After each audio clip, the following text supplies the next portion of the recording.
Opa, isso aí mesmo. Foi. Isso. Agora falar um pouquinho sobre Nietzsche. Friedrich Nietzsche é muito importante ele como um autor que fala da questão do niilismo, junto com Arthur Schopenhauer. É uma questão muito interessante. Se você tiver a oportunidade de ler, busque um livro Dores do Mundo, de Arthur Schopenhauer, vai explicar um pouquinho sobre ele, porque Nietzsche tem uma leitura um pouco complexa, né? Assim falava Zaratustra, Além do Bem e do Mal, são livros bem complexos de ler, então Dores do Mundo, do Arthur Schopenhauer, aproxima um pouco a noção de niilismo, e é um livro curto, vai ter 30 páginas, você vai ler. Ele fala basicamente o seguinte: algumas frases de efeitos de Dores do Mundo, de Arthur Schopenhauer, que junto de Nietzsche compõe um pouco do niilismo da sociedade. Ele fala lá, por exemplo, que o mundo é um pêndulo entre a ânsia de ter e o tédio de obter. Interessante isso, né, minha gente? Às vezes você percebe isso no dia a dia. Você está tão afoito de alguma coisa, às vezes um videogame, um celular, conseguir até mesmo, às vezes, um relacionamento, uma namorada, seja o que for, e aí quando você consegue essa coisa, você se cansa, tem tédio, ou busca tantas vezes algum sonho, alguma coisa, e você depois que obtém ela, se cansa. Aí pauta-se um pouco o niilismo, até mesmo um pouco pessimista de Schopenhauer, em que a vida é um pêndulo entre o tédio de você ter e a ânsia de possuir alguma coisa.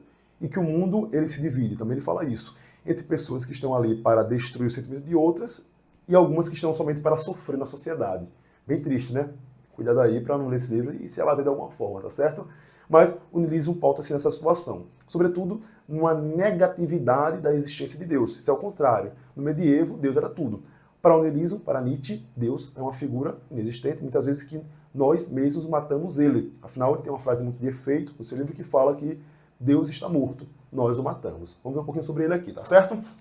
Nietzsche ele faz uma ruptura com a moral cristã, já que para ele é uma moral escrava, que termina iludindo, sendo algo que vai escravizar povos e mudar a mente. Isso coaduna um pouco também com um sociólogo bem famoso e economista Karl Marx, em que ele fala uma frase interessante do ponto de vista daquela época, que a religião é o ópio do povo. Isso coaduna um pouco com Nietzsche, já que é o seguinte, meu povo, independente de você concordar ou não com isso, ele fala que a religião é o ópio do povo porque ela cria, muitas vezes, manobras, massas de manobra, questão de rebanhos que vão seguir um entendimento, às vezes de forma vendada, como fosse um cabresto, só seguindo aquele entendimento reto e, às vezes, discordando-se, abdicando da própria razão em prol daquele pensamento, daquele ideal. Por isso que ele pauta-se muito nesse tipo de tópico, tá certo? E ele critica a valorização de um mundo de Deus, isso é bem enfático na sua obra, e que Deus é um limitador da vontade de potência humana. Primeiramente, o que é isso? Cada filósofo, ele chama motivação de alguma coisa. Por exemplo, eu digo que a energia que você tem, meu aluno, para estudar para o seu concurso é chamada de motivação. Você pode chamar assim: ah, Neto, hoje eu quero estudar para o meu concurso. Como você chamaria essa vontade de estudar? Ah, eu chamo de motivação. Beleza. Cada filósofo chama de uma forma. Voltaire chama essa motivação de vontade, simplesmente. Nietzsche chama de vontade de potência. Vontade de potência seria a motivação que você tem para fazer as coisas do dia a dia. Só que para Nietzsche, Deus é um limitador da vontade de potência. Porque, por exemplo, às vezes você tem vontades, desejos de fazer alguns comportamentos que muitas vezes não são imoral, não são ilícitos, mas que Deus, na fé, na religião, proíbe esse comportamento. E você se autolimita a fazer ele em prol do cumprimento da sua fé. E aí, para ele, Deus seria esse limitador da vontade de potência, em que a partir de você cumprir os preceitos de tudo que você tem vontade, você atingiria o seu poder e prazer máximo.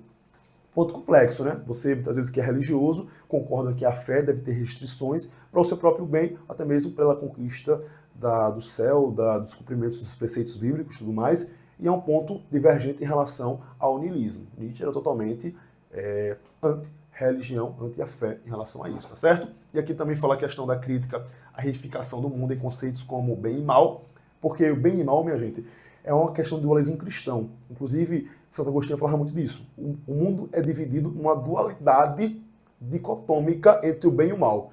Ou o mundo é bem e mal. E é uma luta entre bem e mal o tempo todo.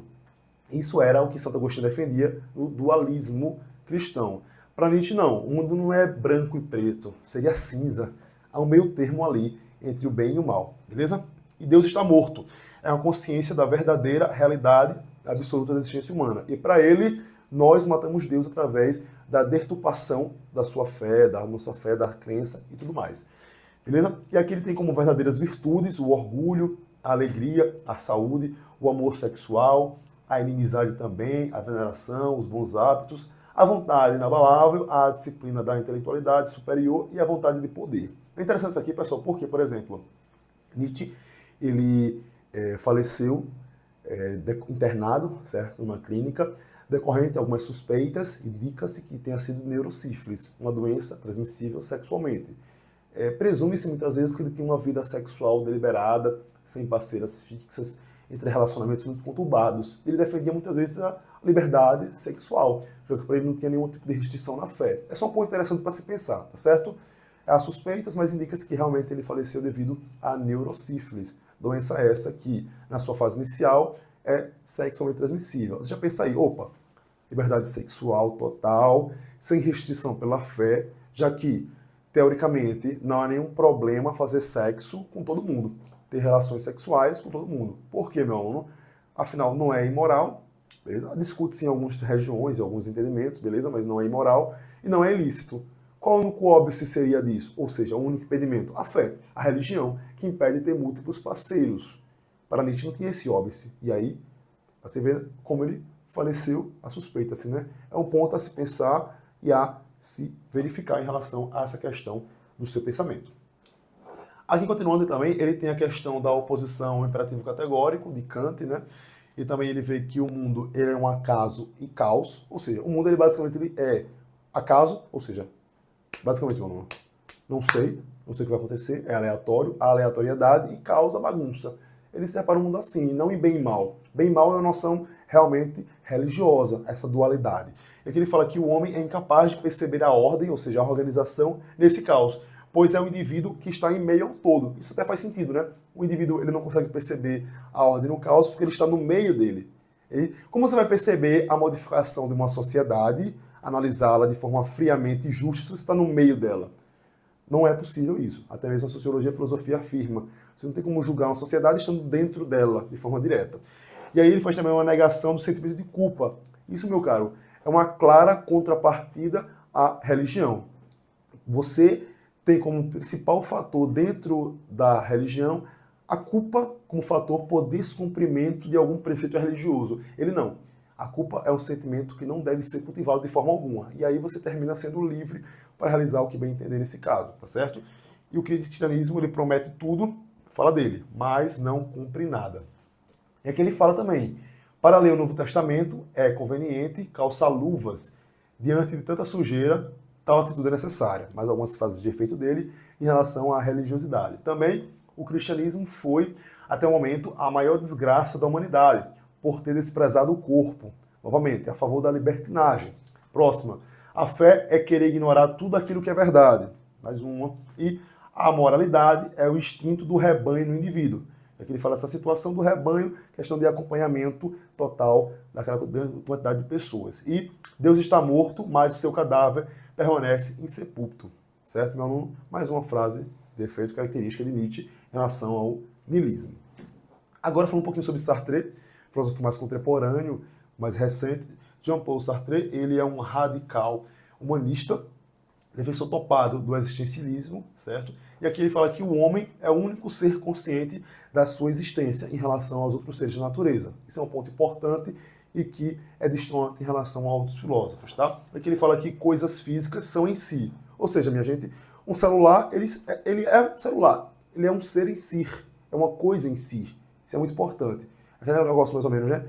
Uma coisa é o ser humano, como o único ser consciente de si mesmo. Outra coisa é um objeto. Ele é uma coisa em si, somente uma coisa em si. Ele não tem a consciência. O celular não tem a consciência que é o seu celular. Ele é uma coisa. Basicamente, Sartre fala sobre isso, tá certo? Ele fala que a existência humana deve ser para si, já que o indivíduo ele é autoconsciente. Isso é importante.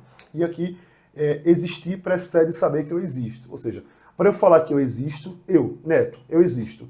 Eu preciso saber que eu existo. Meio confuso isso, né? Mas para eu saber que eu existo, eu preciso saber que eu existo. Confuso, mas é isso, meu aluno. A existência pressupõe você saber que você existe, para Sartre. Também que a existência precede a essência. Você existir, você tem que ter uma essência que combina do corpo para esse indivíduo.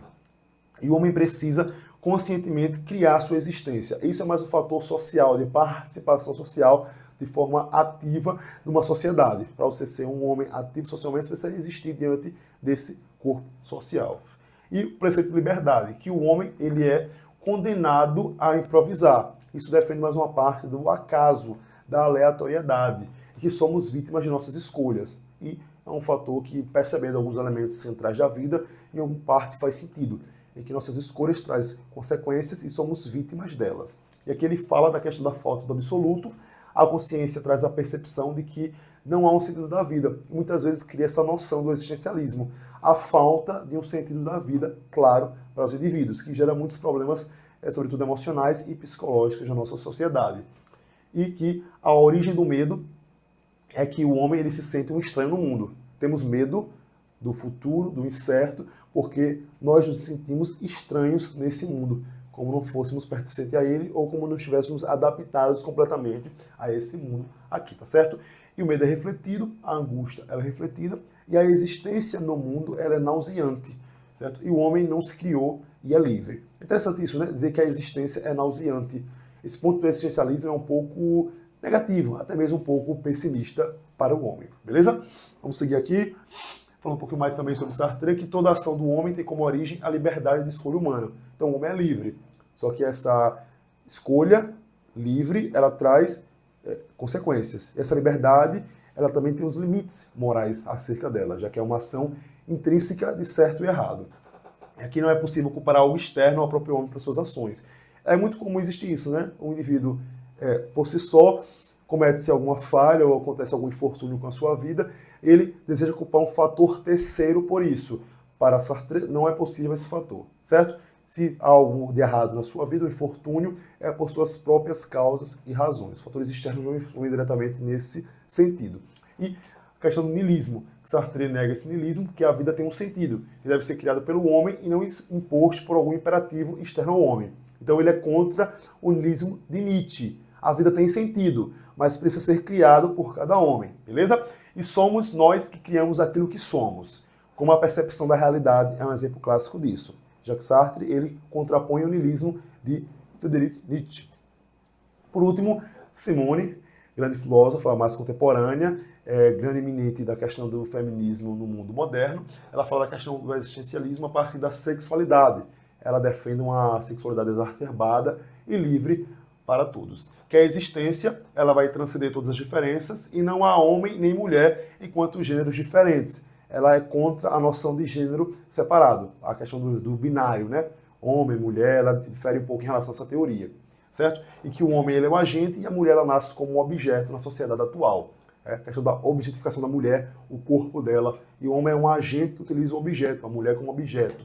A Simone, ela critica muito essa teoria em relação à questão da mulher objetificada. Afinal, ela é uma das eminentes feministas que surge no mundo moderno, certo, minha gente? E a mulher ela precisa romper a alienação do seu ser e perceber que, além dos homens, ela se reprime. A autorrepreensão feminina. E o existencialismo, para ela, somos o que escolhemos ser. Então, ela cria uma liberdade, uma certa saída do seu próprio casulo para demonstrar-se ser o que você tem o potencial de realmente querer ser. Beleza? Meu aluno, finalizado esse bloco agora, vamos começar no próximo encontro questões voltadas a concursos de filosofia. Vamos treinar cada um desses tópicos, tá certo? Nos encontramos na próxima aula. Valeu!